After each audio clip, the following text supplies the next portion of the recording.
Shalom, teman-teman gereja DMC Bahasa Malaysia. Salam berkat di dalam Yesus Kristus. Saya ucapkan selamat pagi dan selamat datang ke rumah saya. Dan sama-sama kita mengambil sedikit waktu untuk merenung firman Tuhan di patio rumah ini. Nah saudara, apabila kita menghadapi situasi yang sukar, kekhawatiran, worry, dan ketakutan ialah respon kebiasaan kita. Yesus ada menyarankan kepada kita supaya kita jangan takut ataupun jangan khawatir. Daripada kita di dalam kekhawatiran, Tuhan mahu kita menyembahnya. Salah satu cara untuk kita menyembah ialah dengan mengingatkan diri kita siapakah Tuhan, ataupun mengimbas kembali pekerjaan Tuhan yang dahulu. Dan selepas itu dengan iman mempercayai bahawa Tuhan mampu memberikan kita hikmat dan kekuatan untuk menyelesaikan masalah tersebut. Amin saudara. Di dalam 2 Tawarikh 20, Raja Yosafat berhadapan dengan krisis yang besar. 3 musuh Israel adalah di dalam perjalanan untuk melawan Raja Yosafat, iaitu Bani Moab, Bani Ammon dan orang Meuni. Kita dapati bahawa Yosafat merasa takut, kan saudara, apabila mendengar berita musuh-musuhnya di dalam perjalanan untuk berperang dengannya. Nah, inilah respon kebiasaan manusia, kan saudara? Apabila kita mendengar berita buruk, dengan serta-merta kita menjadi takut. Tetapi Raja Yosafat seterusnya menenangkan dirinya, dan inilah doanya. 2 Tawarikh 20 ayat 3. Yosafat menjadi takut, lalu dia menetapkan hati untuk mencari hadirat Tuhan. Dimaklumkannya puasa bagi seluruh Yahuda. Wow saudara, daripada Yosafat berlama-lama dengan ketakutannya, dia menetapkan hatinya untuk mencari Tuhan.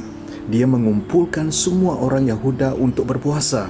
Yosafat berdiri di tengah-tengah jemaat Yahuda di bait Tuhan di Yerusalem pada ketika itu dan berdoa. Yosafat berdoa saudara, dan doanya adalah begini. 2 Tawarikh 20 ayat 6. Dia berkata, "Ya Tuhan, Allah nenek moyang kami, bukankah Engkau Allah di syurga? Bukankah Engkau berkuasa atas segala kerajaan bangsa-bangsa? Di tangan-Mu ada kuasa dan keperkasaan, sehingga tidak ada yang dapat bertahan melawan Engkau." Wow. Jadi teman-teman sekalian, ada 3 langkah yang simple ataupun langkah yang mudah yang boleh kita pelajari di dalam firman Tuhan ini. Dan izinkan saya menyimpulkan dengan 3 I. Langkah kita berdoa dalam situasi krisis ini. Langkah yang pertama, I yang pertama ialah ingat. Ingat siapakah Tuhan. Yosafat mengingatkan dirinya siapakah Tuhan. Musuh-musuh Raja Yosafat sedang dalam perjalanan untuk melawannya, kan? Raja Yosafat memilih untuk tidak melihat kepada ketakutan dalam krisisnya, tetapi dia memilih untuk memandang kepada kuasa dan keperkasaan Tuhan. Dia mengingatkan dirinya siapakah Tuhan. Wow. Apabila kita berdoa, fokus kita adalah kepada Tuhan. Fokus kita adalah kepada kekuatannya. Fokus kita adalah kepada karakternya. Fokus kita adalah kepada kuasanya, saudara. Hari ini Tuhan mahu mengingatkan kita. Dialah Elohim, pencipta segala sesuatu. Dialah Yahweh, Tuhan yang peribadi dan penyelamat kita.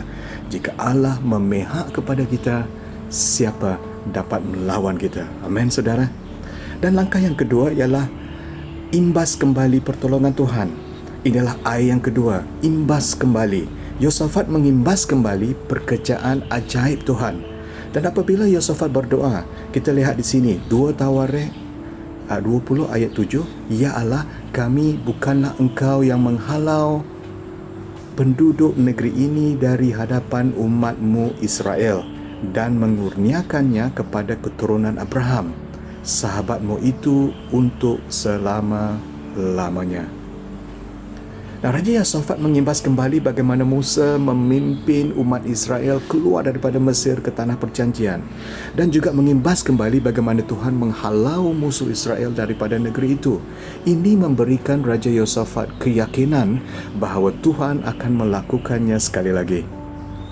Teman-teman sekalian, Ini juga yang boleh kita lakukan, mengimbas kembali kebaikan Tuhan di dalam hidup kita dan orang lain, atau mengimbas kembali kebaikan Tuhan seperti yang tercatat di dalam Alkitab. Dan langkah yang ketiga dan langkah yang terakhir, setelah Yosafat mengingati siapa Tuhan, setelah Yosafat mengimbas kembali apa yang telah Tuhan lakukan, langkah yang seterusnya ialah iman. Yang ketiga ialah iman, mempercayai Tuhan, yakin dengan Tuhan. Yesus mengatakan bahawa bagi Allah tidak ada satu pun yang mustahil. Inilah iman kita kepada Tuhan, saudara. Tanpa iman, mustahil untuk kita mendapat keredaan Allah. Jadi hari ini, saudara, apakah yang sedang saudara lalui? Apakah saudara bimbang? Apakah saudara risau? Atau apakah saudara takut? Mari sama-sama kita berpaling kepada Tuhan dan berdoa. Dan apabila kita berdoa, kita ingat siapakah Tuhan. Kita imbas kembali apa yang telah Tuhan lakukan. Dan dengan iman kita mempercayai Tuhan akan menyertai kita. Mari kita berdoa, saudara. Bapa, hari ini kami serahkan diri kami ke tangan-Mu. Engkau mempunyai rancangan yang istimewa untuk kami. Di dalam kami menghadapi cabaran, di dalam hidup yang sekarang dan hidup yang akan datang, kami mahu mengisytiharkan, kami mahu mendeklarasikan hari ini bahawa kami tetap akan berpegang teguh kepada janji-janji Tuhan. Kami percaya bahawa tidak ada yang mustahil bagi Tuhan. Kami serahkan semua ini ke tangan-Mu di dalam nama Yesus Kristus, Juru Selamat kami. Amin. Terima kasih teman-teman sekalian. Sampai kita berjumpa lagi. Tuhan memberkati. Shalom.